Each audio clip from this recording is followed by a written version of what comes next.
যে একজন ছেলের সাথে একজন মেয়ের একটা সম্পর্ক থাকতেই পারে।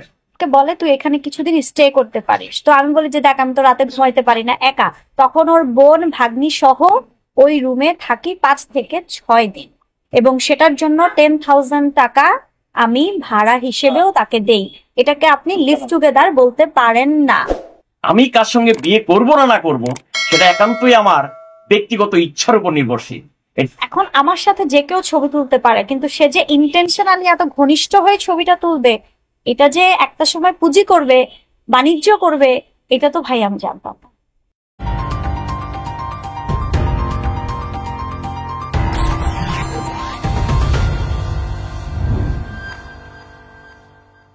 একজন ছেলের সাথে একজন মেয়ের একটা সম্পর্ক থাকতেই পারে, সেটা ভাই বোন হোক অথবা অন্য কিছু হোক, অথবা প্রেমের সম্পর্কেই থাকতে পারে।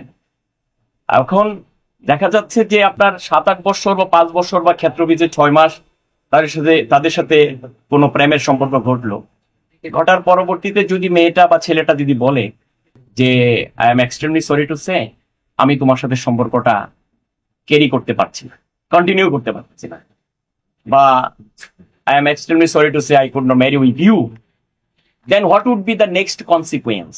সেটা কি হবে?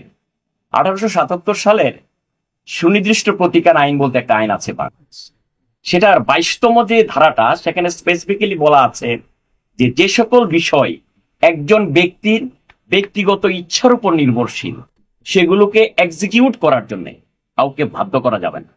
আমি কার সঙ্গে বিয়ে করব না না করব সেটা একান্তই আমার ব্যক্তিগত ইচ্ছার উপর নির্ভরশীল। এটা ফ্রিডম অফ চয়েস, এটা হলো সাংবিধানিক অধিকার। এই অধিকার অন্য কারো ভায়োলেট করা বাংলাদেশের কোনো আইনে নাই। এটা সকলের অবগতির জন্য জানাচ্ছি। এটা বাংলাদেশে কোনো আইন নেই। বাংলাদেশে কোনো আইন। আরেকটি ভিডিওতে বলেছিল যে উনি লিভ টুগেদারের মতো করে তার বাসায় কিছুদিন ছিল, 5 দিন 7 দিন।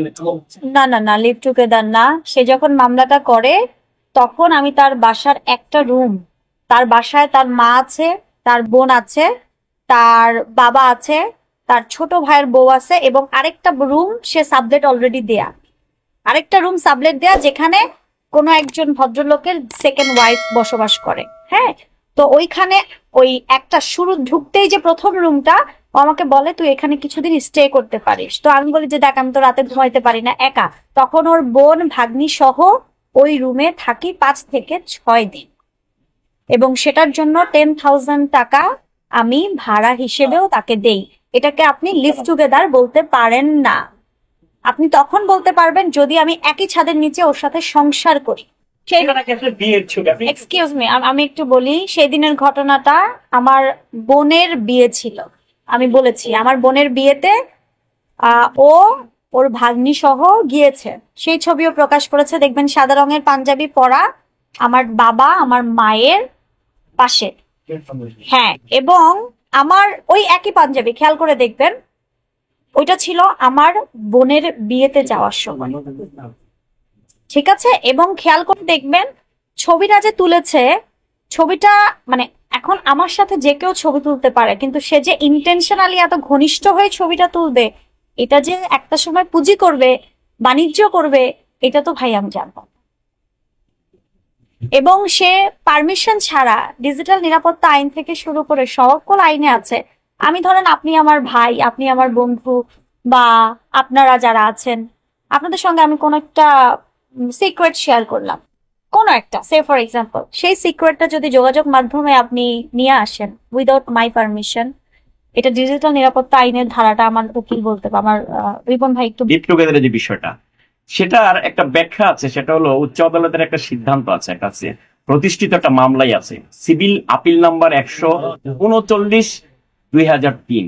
সেখানে স্পেসিফিক্যালি বলা আছে, মানে অর্থাৎ ওইখানে মাননীয় আমাদের সম্মানিত বিচারক মন্ডলী ওখানে এই মর্মে মতামত প্রকাশ করেছেন যে দীর্ঘদিন একটা ছেলে এবং একটা মেয়ে একসাথে থাকার পরে যদি কাবিন নামা নাও থাকে, সেক্ষেত্রে নৈতিক বিষয়টা একটা বিশাল বিষয়, নৈতিকতার বিষয়টা এখানে প্রশ্ন তুলেছেন। কিন্তু বাংলাদেশে এই জাতীয় কোনো নজির নাই, এই হলো বিষয়। কারণ আমাদের দেশটা একটা মুসলিম কান্ট্রি ভাই, আর আমি তো রাসেল মিয়াকে তালাকই দেই নাই। আমি কেন তাকে তালাক দিচ্ছি না, এটা আমার আইনজীবী বলবে। আর এটা তো সম্পদ আপনার আগে বলবেন, তারপরে আইনজীবী বলবেন। শুনেন, তালাক দিচ্ছি না কারণ, না আমি বলি তালাক দিচ্ছি না, আমার তো এত তাড়াহুড়া নাই। আমি কি মানে কোথাও চলে যাচ্ছি নাকি না, যেহেতু রাসেল একটা- মিয়া? একটা না, যেহেতু আমার ঝামেলা চলছে, যেহেতু এটা আদালতে, যেহেতু এটা চার্জশিট হয়েছে, যেহেতু এটা ট্রাইব্যুনালে চলে গেছে, যখন আমরা মনে করব, আমার আইনজীবী মনে করবে যে এখন আপনি তালাক দিতে পারেন বা এখন এটাকে এইভাবে করে মেনটেন করতে পারেন, তখন আমরা সিদ্ধান্ত নিব। এটা তো আহামরি কিছু না, বাট আমরা তো সেপারেশনে সেই তার যে হাজত যখন তখন থেকে তো এখন স্টিল না সেপারেশনে। মোবাইলের ছবি আপলোড বা মোবাইল সম্পর্ক, এই ছবি একত্রিত থাকা বা না থাকা, স্বামী স্ত্রীর সম্পর্ক এখানে এস্টাবলিশড হয় করা যায় না। আপনার স্বামী বা স্ত্রী দুইজন যে কোনো একজন যদি একে অপরের স্ত্রী অথবা স্বামী বলে বা স্ত্রীর স্বরূপে যদি সম্পর্ক এস্টাবলিশ করতে চাই, বাংলাদেশে মুসলিম আইনে স্বামী স্ত্রী সম্পর্ক এস্টাবলিশ করার একটাই হচ্ছে পন্থা, সেটা হলো যে আপনার বিবাহর কাজী ডেকে কাজী নিকাহ রেজিস্টারের মাধ্যমে সাইন করে সশরীরে উপস্থিত হয়ে আপনার বালাম বই, যেটাকে বলা হয় সরকার কর্তৃক নির্ধারিত বালাম বইয়ে স্পষ্ট করে দুইজন সাক্ষীকে সামনে রেখে ওখানে আপনার সিগনেচার করতে হবে এবং আল্লাহ পাককে হাজির নাজির রেখে উপস্থিত সাক্ষীগণের মোকাবেলায় দুইজন সিগনেচার করতে হবে। এখানে কে কার কাঁধ ধরে ছবি তুললো অথবা ছবি তুললো না, এইটার উপর স্বামী স্ত্রী সম্পর্ক নির্ভর করবে না। স্বামী স্ত্রী সম্পর্ক নির্ভর করবে 1961 সালের মুসলিম পারিবারিক আইন অনুযায়ী এবং 1974 সালে যে বাংলাদেশে প্রচলিত যে বিবাহ রেজিস্ট্রি আইন আছে, ওই রেজিস্ট্রি আইনের মধ্য দিয়ে যে তাই নিকাহ রেজিস্টারের যে ভলিউমে যে সিগনেচার, ওই সিগনেচারটা করলে একমাত্র প্রমাণ হবে যে তারা বৈধভাবে বিবাহ করেছে।